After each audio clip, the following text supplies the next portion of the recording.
Hello and welcome to daily market bytes with Raghav Wadhwa. आज है 24 सितंबर Wednesday और पिछले कुछ दिनों की तरह मार्केट आज भी पूरा दिन लैकलस्टर रहा। पर इस लैकलस्टर मार्केट के प्राइस एक्शन में एक सटल चेंज इन बिहेवियर दिख रहा है। चलिए उसके बारे में बात करते हैं। निफ्टी ने गैप डाउन ओपन करने के बाद रिकवरी आई, पर सिवाय एफएमसीजी के कोई भी सेक्टर लीडरशिप नहीं दिखा पाया और डे एंड के पास सेलिंग इंटेंसिफाई हो गई। अब डेली चार्ट को थोड़ा जूम करके एनालाइज करें तो पिछले 5 ट्रेडिंग सेशंस रेड में गए मार्केट्स के, बट इंटरेस्टिंग थिंग ये लग रही है दैट कैंडल्स की बॉडी छोटी होती जा रही है और विक्स ज़्यादा दिख रही हैं।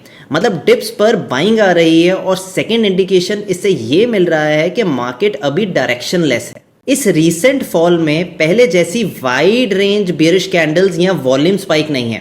गैप डाउन ओपनिंग्स हो रही हैं, फिर इंट्राडे पुलबैक्स आ रहे हैं और क्लोज नियर एक्सट्रीम लोज नहीं आ रहा। इसका मतलब है कहीं ना कहीं सेलिंग एब्जॉर्ब हो रही है। ब्रॉडर मार्केट्स की कहानी कुछ और है। स्मॉल कैप इंडेक्स आज भी वीक ओपन होके वीक क्लोज ही हुआ by the end of the day. Small cap index अपने चार्ट्स पे एक लॉन्ग टर्म सपोर्ट पे ट्रेड कर रहा है। 17,800 से 18,000 की 200 पॉइंट की रेंज इस इंडेक्स के लिए बहुत मेजर कॉन्फ्लुएंस सपोर्ट का काम करेगी, यानी जहां पे मल्टीपल सपोर्ट्स कॉन्फ्लुएंस ज्वाइन हो रहे हों। इन मल्टीपल टेक्निकल सपोर्ट्स की वजह से मुझे लगता है कि आगे आने वाले दिनों में एक स्ट्रॉन्ग बाउंस बैक आ सकता है इन लेवल से। मार्केट ब्रेथ की बात करें तो it was quite a poor day today. 137 advances to 362 declines और एडवांस डिक्लाइन रेशियो चार्ट देखें तो throughout the day weakness बनी रही बाजार में। Sector specific there was nothing relevant in green today. FMCG ने रेजिलियंस दिखाई, बट एफएमसीजी जनरली उल्टा ही चलता है और ये तेजी एफएमसीजी में ऐसी नहीं थी कि मार्केट को स्टेबलाइज कर सके आज। On the other side realty sector and the utility sector were the top losers. Utilities में आपके capital goods and EPC companies जैसे Adani Power, Reliance Infra, Inox Green जैसे टॉप लूजर्स थे। इसके अलावा आज ऑटो सेक्टर में भी, जिसमें पिछले कुछ दिनों में बहुत तेजी आई, उसमें भी आज प्रॉफिट बुकिंग हुई। इसके साथ ही गोल्ड और सिल्वर ने अपने ऑल टाइम हाइज के पास स्टेबल ट्रेड किया। मुझे स्पेसिफिकली गोल्ड पे काफ़ी क्वेरीज आई which I would like to address now.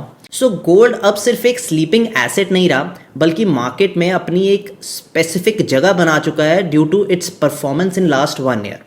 Gold के लिए परसेप्शन लोगों की अब काफ़ी चेंज हो चुकी है। पिछले 1 साल में गोल्ड ने 50% की रिटर्न दिखाई, जहां निफ्टी ने -1% की रिटर्न दिखाई।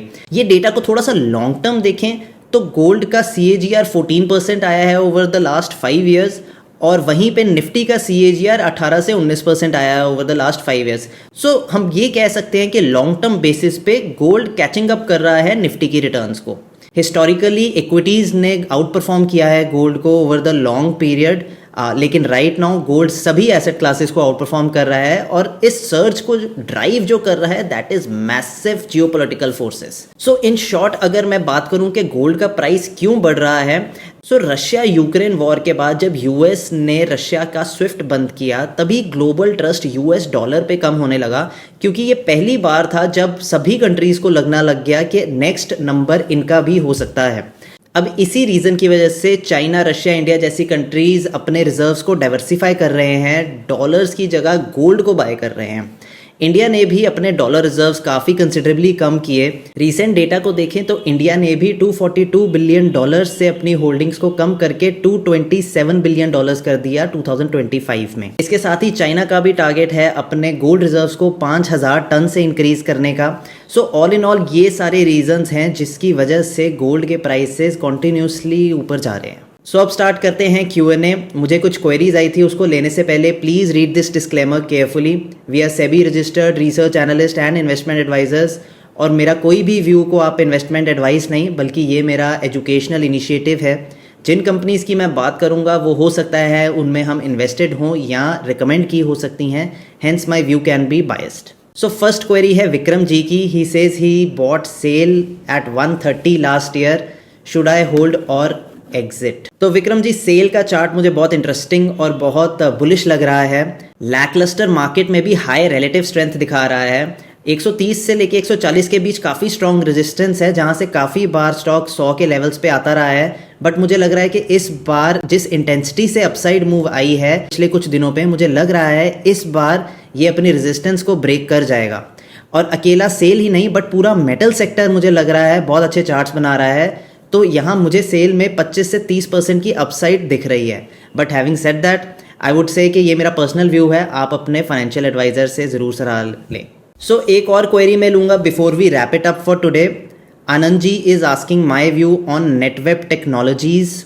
तो पहले तो आनंद जी एक डिस्क्लेमर दैट ये मेरे स्मॉल केस में रिकमेंडेड कंपनी है और रिसेंटली काफ़ी पॉजिटिव डेवलपमेंट्स हुई हैं, जिसमें से एक नोटेबल डेवलपमेंट ये थी कि इनको 450 करोड़ का परचेज ऑर्डर मिला है for its AI GPU system और चार्ट्स पे ऑल टाइम हाई ब्रेकआउट आया है with very high increase in volumes.